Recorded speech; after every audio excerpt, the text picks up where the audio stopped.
So let's talk about the importance of environment. Now, in my view, creating an environment for success is at the heart of whether your team will succeed or fail.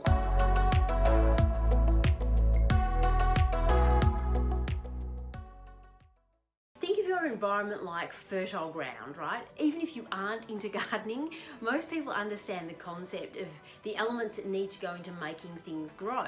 The quality of the soil, the right mix of nutrients in the ground and the air, the conditions, a bit of luck. And this is what we need to also do for ourselves to make sure that we can grow in a great environment, have all the elements in place for success at work. Now, I always relate this concept to basic things that most of us have strived to change, whether they be fitness goals, a healthier diet, or a savings goal. We all know that making that intention isn't enough. And if we have Tim Tams in the pantry, well, then we're going to eat them.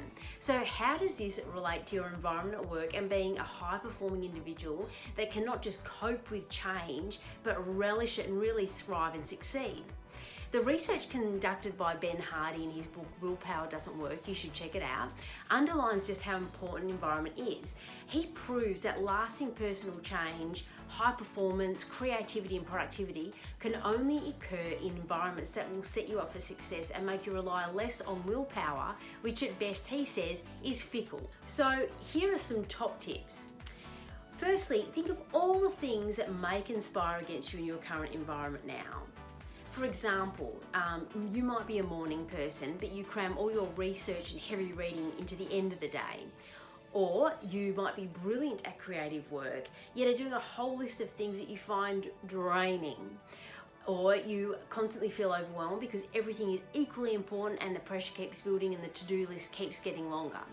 So these are just a few examples, and your action here is to think about what you can do about these factors in your own environment. The second part to this is to consider the same exercise for your team. If you can remove one or two of these roadblocks for yourself and for others, you will be amazed at how fast your performance and energy can improve. Imagine for a second if you actually stop doing all your heavy work at night when you're tired and instead make time to do that in the morning when you're fresh and alert, because that suits your rhythm. Imagine if you didn't have a list of 30 competing priorities and really critically winnowed that down based on your vision and your goals to no more than 3 priorities.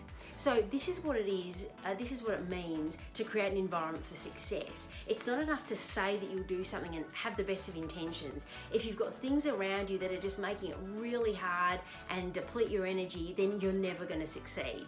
So I hope that you take on board some of these tips for you and your team about creating an environment where you can thrive. Thanks for watching Trampoline on YouTube, and if you enjoyed this, don't forget to subscribe to the channel. For great daily content and leadership insights, as well as a proven plan that will yield exponential results, be sure to download the High Performance Leadership app.